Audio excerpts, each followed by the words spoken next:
Welcome to Splatter News' Agony and it's also just a few days before Christmas, so again I want to wish the viewers a Merry Christmas and Happy Holidays.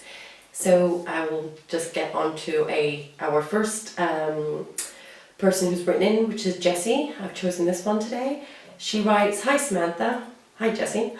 Right back at you. "I would like some advice about a guy I like." Okay, so she writes, "He comes into the shop that I work in, he flirts with me a lot, and after a few months of flirting, he asked me out. We exchanged numbers, he called me a couple of times and he arranged a date. The day of the date, he popped into the shop that day just to say hi and that he would see me later. Then I got a text off him. He had to cancel the date and said that he was stuck doing a job and couldn't get out of it. He said he would call me later to rearrange. I sent him a couple of texts the next day and tried to call him a couple of times, but no answer. Should I try him again? He said he didn't play games and that I could call him anytime. Do you think something happened to him? What should I do?" I don't think anything happened to him. I think the thing is, Jessie, and it's really difficult to say this, but you know when you work in a shop or a bar, or when you're working in a public place, sometimes men or women think it's okay to flirt with you, like you're the person they try their lines out on, and they sometimes don't expect that anything will come of it, and I think they get kind of caught out when you kind of go, "Oh yeah, I like you too, and let's exchange numbers and maybe go for a date." I think that sometimes people like the flirting, they don't actually like the thought of going through with a date, so I think he might have been playing, but he didn't really intend to be a player. Some people are strange, they do these things, you know. I remember years ago when I was at uni, I used to work in a bar and guys used to come in and flirt all the time and do that sort of thing. And because, you know, I'd worked in a bar for some time, me and my friends used to always make a joke of it, that they would come in and flirt with us and we would save people for them to flirt with. It's as if they knew we weren't going to follow through with, you know, actually going out with them or actually calling them or giving them, you know, our numbers. And it's unfortunate, I'm really sorry, but I don't think anything happened to him. I mean, I'd literally eat my own hand if you emailed me back a week or two from now saying that the guy had an accident, because that doesn't usually happen. If someone goes quiet like that, it's because they've changed their mind or they didn't really think it would get that far as a date. So don't beat yourself up over it and move on. Don't call him, don't text him, and just kind of accept it. I'm sorry, I'm trying to say it in the nicest, kindest way to you, Jessie. I'm very sorry, but please do not call or text, because then you're kind of getting into stalker territory, and I'm sure he's fine. Anyways, have a nice Christmas anyways, Jessie, and just get over it. Bless you. Move on. And our second and last email is from David. He writes, "My wife wants to have a baby. We've been married for just over 2 years and it is a happy marriage. Now she wants to start having a family. I don't want kids right now. I don't know if I will ever want kids. She insists that she must have a baby and she wants to talk about it all the time.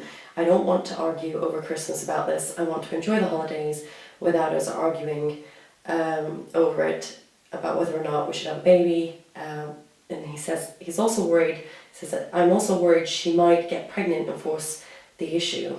Help, what do I do?" Well, David, this is a really tough one. I don't know if you talked about children before you got married, so I don't have any background on this. So as far as I'm hearing now, it's a new subject. You've been married a couple of years.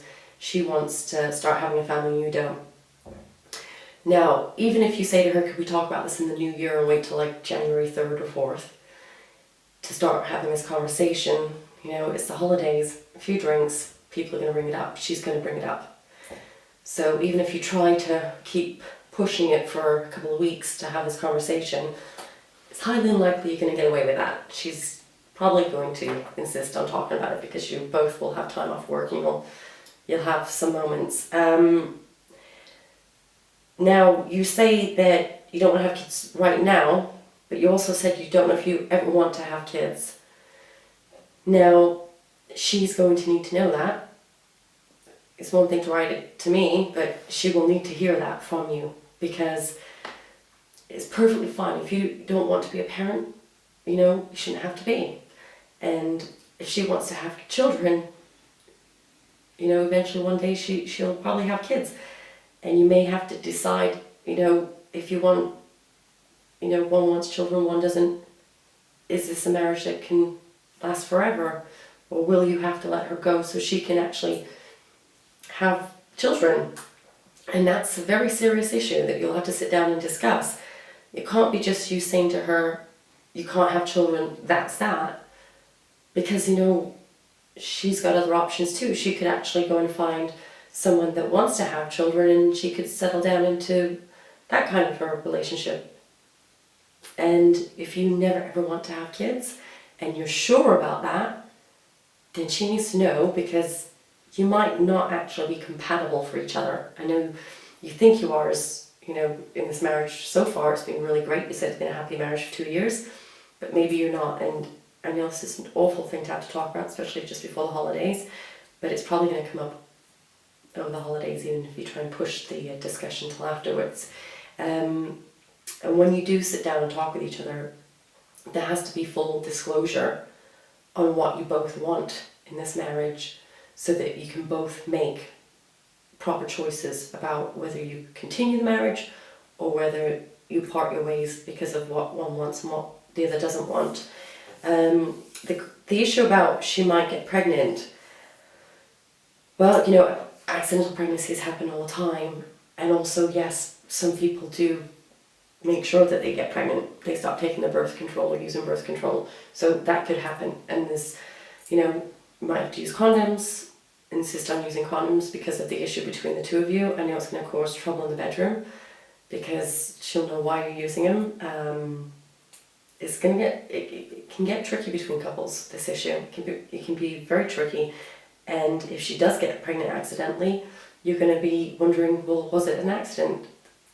You need to have a really big talk at some point and establish where you're both at, and if this is ever going to happen or not.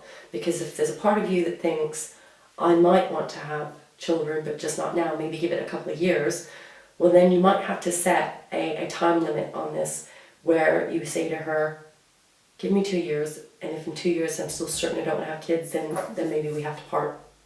Because you can't say to her indefinitely, I don't know, but keep putting off, because sometimes that can lead down, a path of 10 years or so, and she's missed the opportunity to have children, which she, if she wants to have children, she should be able to do that.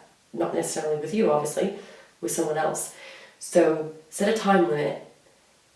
Don't just go and throw the marriage away because she wants something else and you want something else. Just say, right, here's the limit. It might be a year, it might be 2 years, whatever you two decide what the time limit will be on this issue. Set the time limit. Come that time limit. Have the discussion again. And if it's still you definite that you don't want to have children, and she's still definite that she wants to have children, then you have to reevaluate your marriage.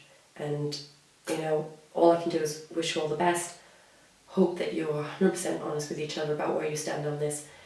Communicate very clearly and honestly about where you both are, on this subject matter, so that there's no misunderstandings, because it is quite a serious, very, very serious issue between two people.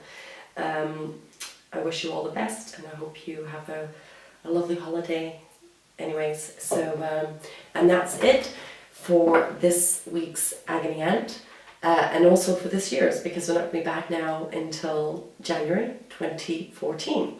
So I want to wish all my viewers a Merry Christmas, Happy Holidays, wonderful New Year's, and let's have a prosperous 2014. Have a great time. Bye.